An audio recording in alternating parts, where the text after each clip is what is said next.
کئی چاند تھے سرے آسماں، شمس الرحمن فاروقی کے ناول کا 11واں حصہ۔ کتنا ہی بڑا گھر ہو، راجاؤں نوابوں کی حویلی ہو یا بادشاہوں کا آسماں، بوس، آہنی اور سنگی قلعہ، اس کی جان ایک ہی شخص میں ہوتی ہے۔ وہ شخص نہیں تو گھر میں جان نہیں۔ کاغذات اور عام اعتقاد کے مطابق بشیر النساء کے گھر کا مالک تو محمد یحییٰ تھا، لیکن اس کے گھر کی روح بشیر النساء تھی۔ صرف اس معنی میں نہیں کہ اس کی سلیقہ مندی، حسن انتظام، سگڑاپا اور مزاج کی عذوبت گھر کی ہر چیز میں جھلکتی تھی۔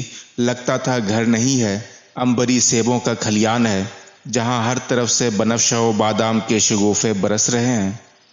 بلکہ اصل بات یہ تھی کہ اس کے وجود میں کچھ ایسی ٹھنڈک اور اس کے سبھاؤ میں کچھ ایسی وسعت، کچھ ایسی صحت ناکی اور کچھ ایسی شیریں گہرائی تھی جو ویرناگ کے چشمے کی یاد دلاتی تھی۔ بشیر النساء کے مزاج میں بھی کچھ ایسی ہی معجز نما مٹھاس اور روانی اور سنہرا پن اور شوکت تھی۔ اس کی آنکھ بند ہوتے ہی سارا گھر بھائیں بھائیں کرنے لگا۔ داؤد اور یعقوب کا جی چاہا کہ ابھی ابھی گھر چھوڑ کر کہیں بھاگ جائیں، لیکن رسومات مذہبی اور دنیاوی تو پوری ہی کرنی تھی، اور گھر میں خدا جانے کتنا ساز و برگ و سامان جمع تھا، اس کو بھی ٹھکانے لگانے کی کچھ سبیل کرنی تھی۔ یہاں قیمتی اور نادر قالین تھے، اور ان سے زیادہ نادر چیزیں نئے قالینوں کے وہ نقشے تھے جن پر محمد یحییٰ کام کر رہا تھا۔ اخروٹ اور شاہ بلوط کی لکڑی کے برتن، کرسیاں، چوکیاں جن میں بعض بہت پرانی تھیں، چاندی کے پرانے ظروف، ختن اور خلق کے منقش چوبی اور چینی پیالے، تبت اور لداخ کے عقیق اور فیروزے کی تسبیحیں، کاشان و کاشغر کے ریشمی پردے، سمرقند و بخارا کے ظروف، گلی و سیمی، کرغزستان کے اونی لباس، قزاقستان کی چرمی چھاگلیں اور تنبورے، برفانی تیندوؤں کے پشمینے، ہانگلوں کے سر اور سینگ، مشک کی کپیاں، زعفران کی پوٹلیاں، یعنی وہ سب کچھ، بلکہ اس سے بھی زیادہ موجود تھا جو کسی قدیمی خوشحال کشمیری سناگ کی حویلی میں متوقع ہو سکتا تھا۔ یہ سب دیکھ کر داؤد اور یعقوب کا دم الٹتا تھا، لیکن اتنا سامان، اور وہ بھی قیمتی سامان، یوں ہی تو نہیں پھینکوا سکتے تھے۔ اور یہ بھی تھا کہ قریب کے نہ سہی، لیکن دور کے اعزا ایسے کئی تھے جو اس ترکے کا استحقاق بھی رکھتے تھے۔ انہوں نے چہلم کی رسم 11ویں دن ادا کی۔ سب رسوم کے ختم ہو جانے کے بعد اکیلے گھر میں انہوں نے ساز اٹھائے، ماں کے کمرے میں گئے اور حمد و معرفت و نعت کے شعر گا کر وجود مطلق کی بارگاہ میں اپنی ہستی کا نذرانہ پیش کر کے دل کو کچھ تسلی بخشی اور ماں کی روح پاک پر فاتحہ پڑھی۔ سب سے پہلے انہوں نے خسرو کی قصیدہ نما مناجات کے شعر راگ درباری میں پڑھے۔ اے ز خیال مابروں در تو خیال کی رسد، در صفت تو عقل را لاف کمال کی رسد، گر ہما مردم و ملک خاک شوند بردرت، دامن عزت ترا گرد زوال کی رسد، در رہے بے نیازیت صد چو حسین کربلا، تشنا بماند برگزد تابہ زلال کی رسد، زاں چمنے کے بلبلش روح قدس نمی سزد، گل خنیان خاک را بوئے وصال کی رسد۔ اب تک تو ایسا تھا کہ فراق و یاس و نارسائی کی کیفیت اور اشعار کے حزن و ملال کا رنگ اور ان کے دل کا درد سب کچھ ان کے پست خرج میں ادا کیے گئے سروں میں چھلکا پڑتا تھا۔ لگتا تھا کہ دونوں بس اب لہجہ بھر میں گانا بند کر کے سسکی لینا شروع کر دیں گے کہ اچانک محمد داؤد نے بہت اونچے سر میں جا کر دوبارہ الاپ اٹھایا اور محمد یعقوب کے لہجے میں مسرت کی سرشاری پیدا ہو گئی، گویا انہیں اپنی پیاری ماں کے بارے میں کچھ بشارت مل گئی ہو کہ راہ اندیشہ کی اس نو سفری کو بخیر و خوبی منزل پر پہنچا دیا گیا ہے۔ جلوے روئے عاشقاں برسرے چوں منے سزد، راہ روان پاک را لوسے وبال کی رسد۔ انہیں خود نہیں معلوم تھا کہ اس موقع پہ امیر خسرو کے نسبتاً نامانوس اشعار انہوں نے کیوں گائے، سوائے اس کے کہ ان کو پورا یقین تھا کہ ماں کی روح ملائے اعلیٰ میں روح اعظم سے جا ملی ہے اور ذات مطلق موجود و مؤثر کے لمعات برکت اور توجہ کی نیلگوں سنہری شعائیں اس کی روح پر امطار بہاراں کی نوید دے رہی ہیں۔ وہ دیر تک آخری شعر کو طرح طرح سے کہتے رہے، پھر داؤد خاموش ہو گیا۔ یعقوب نے نند کوس سے ذرا ہٹ کر مال کوس میں ترانا شروع کیا، پھر داؤد کی آواز اس میں ملتی، اس سے الگ ہوتی، بلند تر ہوتی ہوئی ابھری۔ آنکھ کسر حقیقتش باور شد، خود پہن ترا از سپہر پہناور شد، ملا گوید کے بر فلک شد احمد، سرمد گوید فلک با احمد در شد۔ وہ بہت دیر تک مکمل محویت کے عالم میں درت لے میں گاتے رہے۔ اچانک دونوں کی ہچکی پھوٹ پڑی، موسیقی جھٹکے کے ساتھ رک گئی۔ داؤد نے موسیقار کو آہستہ سے دھکیل کر پرے کیا اور ماں کے پلنگ کی پٹی پر سر رکھ کر رونا شروع کر دیا۔ یعقوب نے بھائی کا سر اپنے کاندھے پر رکھا اور اس کی پیٹھ کو ہلکے ہلکے تھپ تھپاتے ہوئے کہا، رہروان پاک کو کچھ وبال نہیں، بلا شبہ وہ جنت میں ہوں گی اور ہمارے لیے دعا کر رہی ہوں گی۔ تم دل چھوٹا نہ کرو، وہ بہت اچھی جگہ پر ہیں۔ پھر اس نے صحابی استر آبادی کی ربائی کچھ سرگوشی کے لہجے میں، کچھ گفتگو کے لہجے میں پڑھی۔ بازات بہر صفت گرایند خوش است، نغمہ بہر آہنگ سرایند خوش است، از بہر خدا ہیچ عمل ضائع نیست، در خلد زہر در کے درآیند خوش است۔ داؤد کے آنسو تھمے تو یعقوب کو رونا آنے لگا۔ اس نے بھی اپنا دف پرے کیا اور ماں کے پلنگ سے لگ کر بیٹھ کر اس نے کہا، اماں بھی اب آپ نہیں ہیں تو ہم کس کو سنائیں گے؟ بابا ہمارے گانے پر خفا ہوتے تھے تو آپ کس طرح انہیں مناتی تھیں؟ ہمیں اللہ نے وہ موقع بھی عطا کر دیا کہ انہوں نے بھری بزم میں ہمیں گاتے ہوئے سنا اور شاید کچھ خوش بھی ہوئے۔ اب نہ وہ ہیں نہ آپ، تو پھر ہمارا گانا بھی نہ رہے گا۔ اب تک ان کے ذہن میں بات صاف نہ تھی کہ برفیلے صحرا سی لمبی زندگی جو انہیں بے مروت آنکھوں سے گھور رہی تھی، اب کہاں اور کیسے گزرے گی۔ انہیں بس اتنا معلوم تھا کہ اب بڈگام میں نہیں رہنا ہے، گانے کا شغل نہیں کرنا ہے، نہ شوق کے طور پر نہ وسیلہ رزق کے طور پر۔ کرنے کے لیے فی الحال پہلا کام یہ تھا کہ گھر اور گھر کے سامان کا مناسب انتظام کیا جائے۔ سفید سحر پھوٹ رہا تھا جب بھائیوں نے اساس البیت کو اٹھانا، رکھنا اور الگ کرنا شروع کیا۔ سب سے پہلے باپ کے سفری صندوق اور صندوقچے کھولے گئے جو باپ کی مراجعت کے وقت سے یوں ہی بند پڑے تھے۔ کانپتے ہوئے ہاتھوں سے انہوں نے ایک ایک چیز یوں اٹھائی اور رکھی گویا مقدس بزرگان دین کے تبرکات ہوں۔ آخری صندوقچے میں پہلی چیز ریشمی پارچے میں لپٹا ہوا ایک موٹا کاغذ تھا۔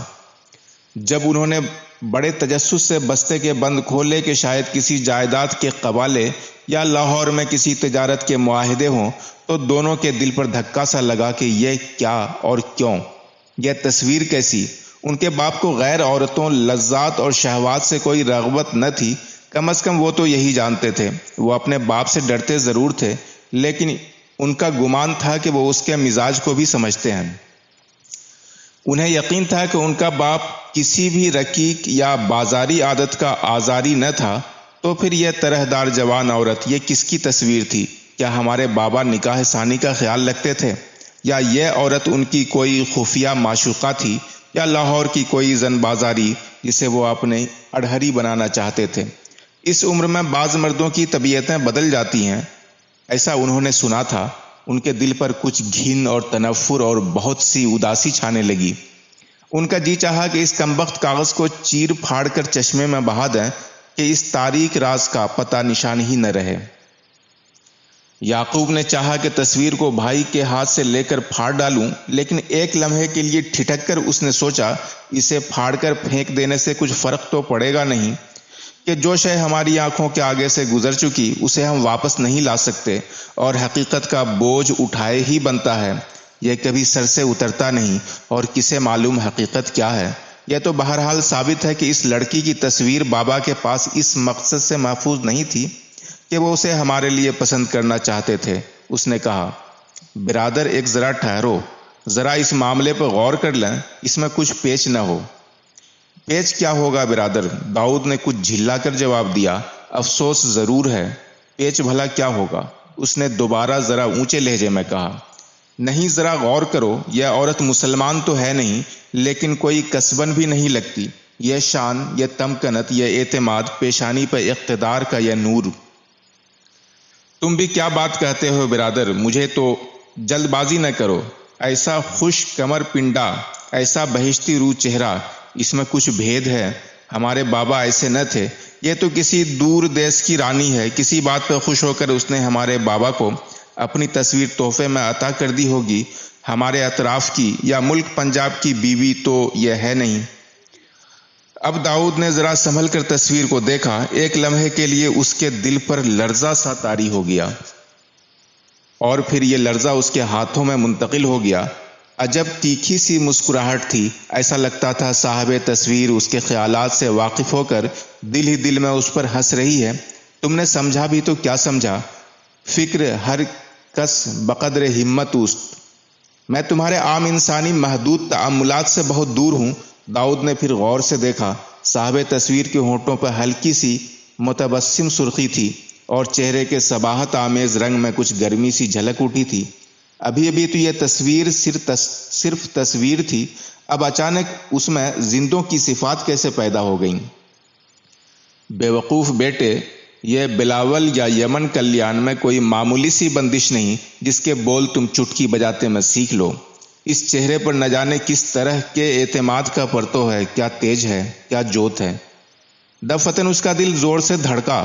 یہ لفظ تو میں نے پہلے کبھی بولے ہی نہیں، نہ سنے۔ تیج، جوت، یہ لفظ مجھے کس نے سکھائے؟ لیکن دونوں لفظ صاحب شبیہ کے لیے کتنے مناسب ہیں۔ یہ کوئی ہندوؤں کی دیوی ہے جو میرے منہ سے بول رہی ہے، دیوی ہی ہوگی، انسان کے چہرے پر یہ جوت کہاں؟ یعقوب کی آواز نے اسے حواس باختہ ہونے سے بچا لیا۔ ذرا اس کاغذ کو الٹ پلٹ کر دیکھو، شاید کچھ پتہ ملے۔ یہ کوئی آبرو باختہ خیلہ نہیں، بڑی آن بان کی مخدرہ لگتی ہے۔ داؤد نے تصویر کے کاغذ کو پلٹا تو اسے محسوس ہوا کہ شبیہ کی پشت پر بھی موٹے اور گتے کی طرح بھاری کاغذ کی ایک تہ لگی ہوئی ہے، گویا تصویر کو محفوظ کرنے اور اس کی پشت کو نمی اور تیل وغیرہ سے بچانے کی یہ سبیل کی گئی ہے۔ بہت آہستہ آہستہ پتلے چاقو کی نوک دونوں کاغذوں کے بیچ میں ڈال کر انہوں نے پشتہ الگ کیا تو تصویر کے دوسری طرف بالکل بیچ میں نہایت عمدہ، شکستہ آمیز نستعلیق میں لکھی ہوئی عبارت صاف نظر آنے لگی: شبیہ خیالی شری رادھا جی المشتہر بنی ٹھنی، ہدیہ محبت و معدت بخدمت حضرت استاد اجل و ثنا بے بدل محمد یحییٰ بڈگامی کشمیری طال اللہ عمرہ و ذہب اللہ ثناءہ، من جانب احقر گردھر ناتھ نقاش سکنا گھٹیالی، کم ترین رعیت رائے رایان مہاراجا کشن گڑھ، صوبہ اجمیر، راجپوتانہ۔ تصویر کا اسرار تو واضح ہو گیا۔ کرشن جی اور رادھا کی لیلاؤں سے وہ ناشنا نہ تھے۔ بنی ٹھنی کی بات سمجھ میں نہ آئی، لیکن اس میں تو کوئی شک نہ تھا کہ یہ طلسم سب خیالی ہے، اور انہیں اپنے باپ کے بارے میں متوحش یا شرمندہ رہنے کی کوئی وجہ نہ تھی۔ ظاہر ہے کہ انہیں یہ خبر نہ لگ سکتی تھی کہ اس تصویر نے ان کے باپ کے سرمایہ تمکین و ہوش پر کیسی رہزنی کی تھی، لیکن ان دونوں بھائیوں کے بھی رگ و ریشے میں اس کا التہاب اس طرح دوڑنے لگا تھا جس طرح برگ بنفشہ میں باد سحرگاہ کا نم سرایت کر جاتا ہے۔ دونوں نے ایک دوسرے کو دیکھا، پھر شری رادھا کی تصویر کو دیر تک تکتے رہے۔ جڑواں ہونے کی وجہ سے ایک پر دوسرے کے داخلی حالات و کوائف خود بخود بڑی حد تک آشکار ہو جاتے تھے۔ اکثر ایسا ہوتا کہ ایک بھائی جو بات کہنا چاہتا وہی بات دوسرے کی زبان پر مان آ جاتی، یا ایک بھائی کہیں جانے کا ارادہ کرتا تو دوسرا اسی جگہ کی تعریفیں شروع کر دیتا۔ ایک کو کسی شخص یا شے سے وحشت یا بے دماغی ہوتی تو دوسرا بھی اس شخص یا شے کے بارے میں لازماً یہی محسوس کرتا۔ گانے میں ان کی جگل بندی اسی لیے اکثر دو کے بجائے ایک مغنی کا تاثر پیش کرنے لگتی تھی، اور ظاہر ہے کہ اس صفت میں ان کا کوئی ثانی نہ تھا۔ دونوں کی نگاہیں تصویر کے چہرے سے ایک ساتھ اٹھیں۔ داؤد نے کہا: کشن گڑھ۔ ہمارے دادا وہیں کے تھے، یعقوب نے جواب دیا۔ کہتے ہیں دادی نے ایک بار بابا سے کہا تھا کہ بیٹا تمہارا دل کشن گڑھ جانے کو تو نہیں چاہتا؟ بابا اس وقت بہت چھوٹے تھے، لیکن انہوں نے جواب دیا تھا کہ وہاں میرا کون ہے اور یہاں میرا سب کچھ ہے۔ میرے باپ نے بھی تو تمہیں اور اس ملک کو اپنا لیا تھا، میں یہاں سے کہیں نہ جاؤں گا۔ داؤد کی آنکھیں بھر آئیں، لیکن اب ہمارا یہاں کون ہے؟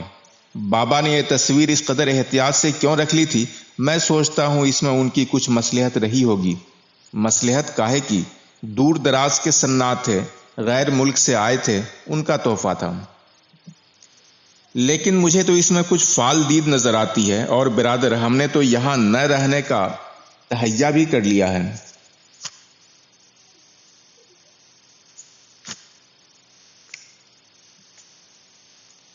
غیر ملک، غیر لوگ، ہم نہ وہاں کی زبان سے واقف، نہ مذہب و ملت کے عارف۔ ذرا سوچ لو کیا کہہ رہے ہو۔ گانے بجانے اور تجارت کے لیے ہم نے کہاں کہاں کے شہر و قریہ کی خاک نہیں چھانی ہے، دلی اور اجمیر نہ سہی، لاہور تو ہم کتنی ہی بار گئے ہیں۔ مگر یہ تصویر تو بالکل خیالی ہے برادر۔ صاحب ہنر کے لیے کوئی در بند نہیں، ہم خیال کو عمل میں بدل دیں گے، یعقوب نے ہنس کر کہا۔ اس کے بعد دونوں میں اس موضوع پر کوئی بات نہ ہوئی، لیکن دونوں کو معلوم تھا کہ اب ہمیں کشن گڑھ جانا ہے، وہاں کیا کریں گے، کہاں رہیں گے، یہ باتیں غیر اہم معلوم ہوتی تھیں۔ انہوں نے فوراً ہی گھر خالی کرنا شروع کر دیا۔ گھریلو استعمال کی تقریباً ساری چیزیں انہوں نے خیرات کر دیں۔ قرض کسی کا کچھ تھا نہیں، اور نہ ہی کوئی ایسا قریبی عزیز تھا جسے شرعی ورثہ ملتا، اس لیے بیشتر قیمتی اشیاء انہوں نے دور کے اعزاء، لواحقین اور مستحقین میں تقسیم کر دیں۔ چند چیزیں اور نقدی کا بڑا حصہ انہوں نے اپنے لیے رکھا، باقی سب کچھ مدرسے کو بھجوا دیا۔ مکان انہوں نے فروخت نہ کیا، لیکن تالا ڈال کر اس پر ایک نگہبان ضرور مقرر کر دیا، اور اس کی تنخواہ کے لیے مستقل بندوبست بھی کر دیا۔ صدر دروازے کے سامنے سخت زمین تھی، اسے بدقت کھود کر جگہ بنائی گئی، اور آلات مزمور و غنا وہاں دفن کرا دیے گئے۔ والدہ کو انہوں نے باپ کے پہلو میں سپرد زمین کیا، اور لوح مزار پر صرف یہ لکھوایا: بشیر النساء بیگم، جنت آرام گاہ، خوں کے از مہر تو شد، شیرو بطفلی خوردیم، باز آں خوں شدہ از دیدہ بروں می آید، پسرانے سوگواران داؤد و یعقوب، سن 1207 ہجری نویر صلی اللہ علیہ وسلم۔ لاہور سے وہ قصور، فیروز پور، مالیر کوٹلہ اور حصار ہوتے ہوئے ریواڑی پہنچے، جہاں شیر شاہ کی شاہراہ دہلی کی طرف مڑتی تھی۔ دہلی یہاں سے بہت دور نہ تھی، لیکن ان کے دلوں کے پردے پر ریگزار راجپوتانہ کی دھن بج رہی تھی۔ حضرت دہلی سے انہیں کیا کام تھا؟ امیر خسرو کا شعر پڑھ کر وہ لوہاروں کی راہ پر عازم الور ہوئے۔ حضرت دہلی کنف دین و داد، جنت عدل است کے آباد باد۔ الوڑ کے آگے کئی راہیں ملتی اور الگ ہوتی تھیں، ان میں اکبر کے زمانے کی سڑک بھی تھی، جو آگرے سے باندی کوئی ہوتی ہوئی اجمیر شریف کو نکل جاتی تھی۔ یہ وہی سڑک تھی جس پر پیادہ پا چل کر اکبر نے آگرہ تا اجمیر کی مسافت قطع کی تھی۔ شاہزادہ خرم نے اپنی مہم میواڑ کے دوران الور اور جے پور کو باندی کوئی اور اجمیر سے براہ راست ایک چوڑی سڑک کے ذریعہ منسلک کر دیا تھا۔ کشن گڑھ کا محل وقوع اسی جے پور اور اجمیر شریف کی شاہراہ پر کم و بیش آدھے راستے پر تھا۔ انہیں کشن گڑھ پہنچنے کی اس قدر عجلت تھی کہ انہوں نے جے پور میں سوائی راجہ جے سنگھ کی رصدگاہ بھی دیکھنے کا اہتمام نہ کیا، جو 40 سال کی مدت کے بعد بھی سیاحوں اور حیت دانوں کا مرجوا تھی۔ جے پور تک تو ان کے کئی ہم سفر تھے، بلکہ ایک چھوٹا سا قافلہ تھا، لیکن یہ سب ہیروں اور قیمتی کپڑوں کے تاجر تھے۔ انہیں جے پور میں لین دین کے بڑے بڑے معاملات طے کرنے تھے، لہٰذا قافلہ وہاں پہنچ کر مسافرت سے اقامت میں بدل گیا۔ داؤد اور یعقوب نے ساتھیوں کو وہیں چھوڑا، 4 گھوڑے خریدے، ایک سائس کو بطور رہبر ساتھ لیا، اور اللہ کا نام لے کر چل پڑے۔ باب دفتر امکا۔ وہ جے پور سے ذرا آگے نکلے تھے کہ دنیا ہی بدلی ہوئی دکھائی دی۔ یوں تو نباتات اور جمادات میں تبدیلیاں لاہور پہنچتے ہی پہنچتے نمایاں ہو گئی تھیں، لیکن قصور کے آگے سے اراولی کا سلسلہ کوہ بھی تھوڑا بہت شروع ہو جاتا تھا، لہٰذا بھورے سیاہ پتھروں کے بڑے بڑے اونچے چٹان نما ڈھیر جگہ جگہ بکھرے ملنے لگے تھے۔ اس لیے جے پور سے آگے کا سفر کا منظر ان کے لیے پوری طرح اجنبی نہ تھا۔ گرمی اگرچہ بہت تھی، لیکن یہ مہینہ کشمیر میں بھی گرمی کا تھا، لہٰذا موسم کی بھی تعدی ابھی برداشت کے اندر تھی۔